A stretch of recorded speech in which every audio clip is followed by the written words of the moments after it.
మనం గమనించాల్సినటువంటి అంశం ఏంటంటే రాధాకృష్ణ గారు రాసినటువంటి చెత్త పలుకు అదొక కట్టు కథ అనేది స్పష్టంగా అర్థమవుతా ఉంది.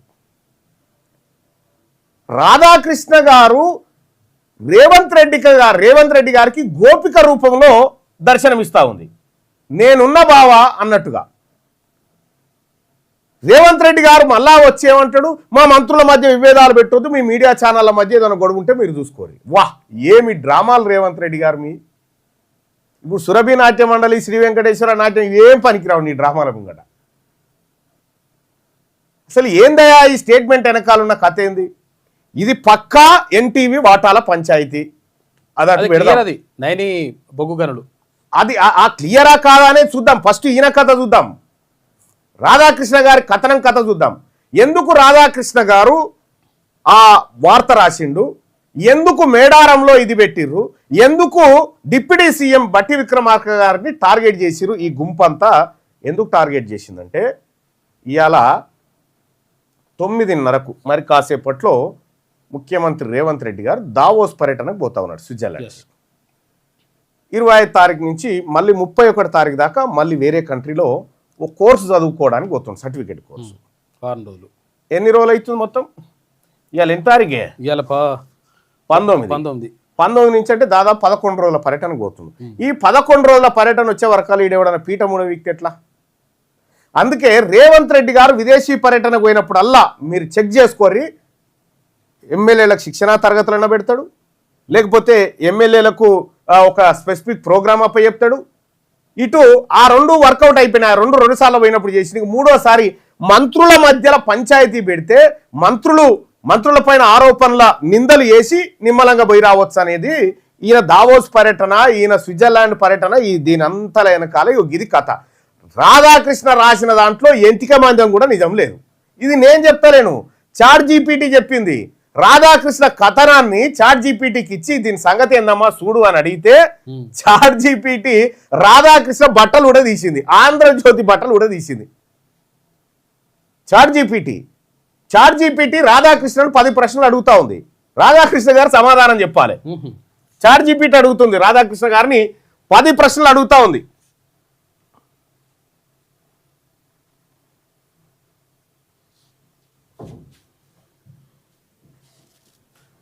ఇక్కడ రాధాకృష్ణ గారు ఈ కథనం రాసిండు. ఈ కథనాన్ని point by point fact check చేసింది చాట్ జీపీటీ. బొగ్గు కోసం నీచ కథనం, ఇది ప్లాన్ చేసిన ప్రచారం అని సూచన. ఇది ప్లానింగ్ ప్రకారం రాసిండట. ఇది ప్లానింగ్ ప్రకారం రాసిండట. ఏంటంటే ఈ కథనం ఒక ఉద్దేశపూర్వకమైన ప్లాన్ చేసిన రాజకీయ ప్రచారంలో భాగమని రచయిత సూచిస్తున్నారు. ఫ్యాక్ట్ చెక్ ఏంటంటే దీనికి ఆధారం లేదు.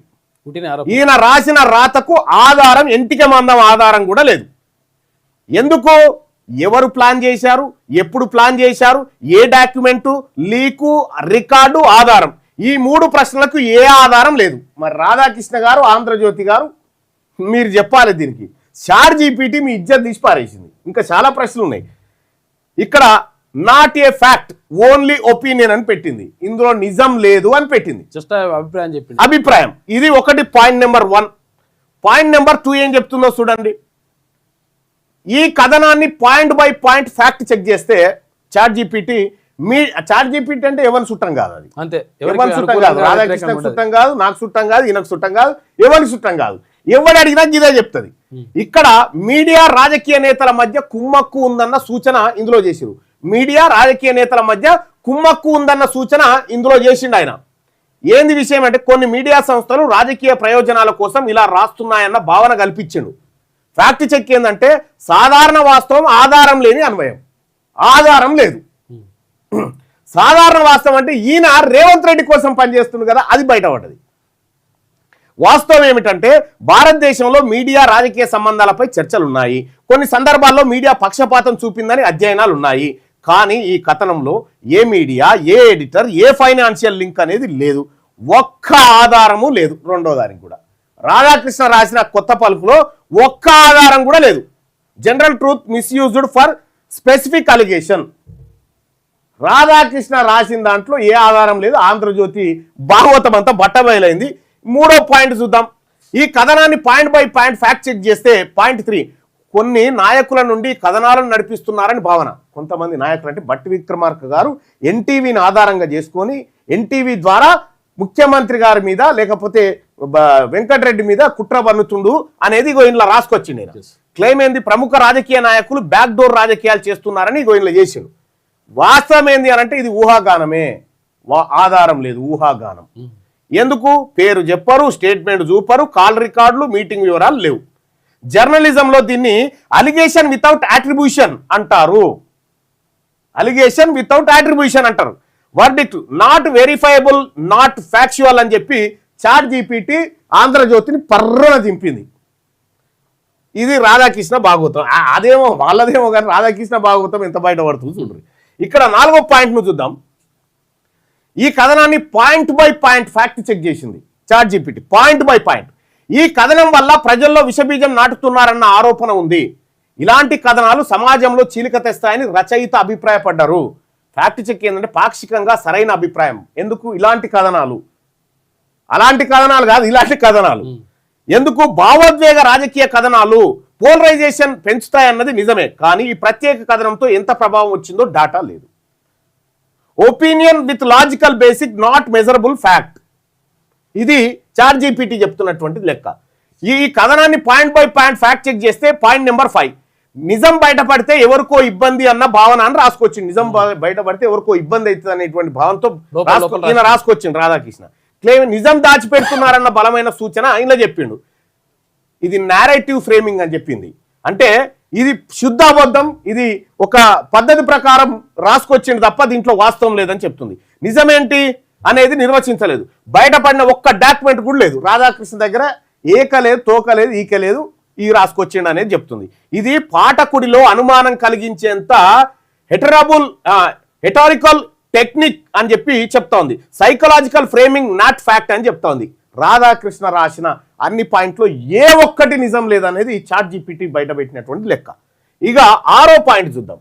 6వ పాయింట్ అబ్జర్వేషన్స్ ఏమున్నాయంటే అనుకుంటున్నారు, అలా జరుగుతోంది, చూస్తే అర్థమవుతుంది వంటి పదాలు ఎక్కువ, కానీ వాటిని నిజాల్లా ప్రవేశపెట్టడం జరిగింది.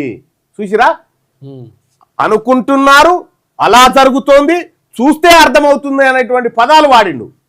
ఈ పదాలు ఎందుకు ఎక్కువ వాడిందంటే ఈయన దగ్గర సమాచారం లేదు కాబట్టి.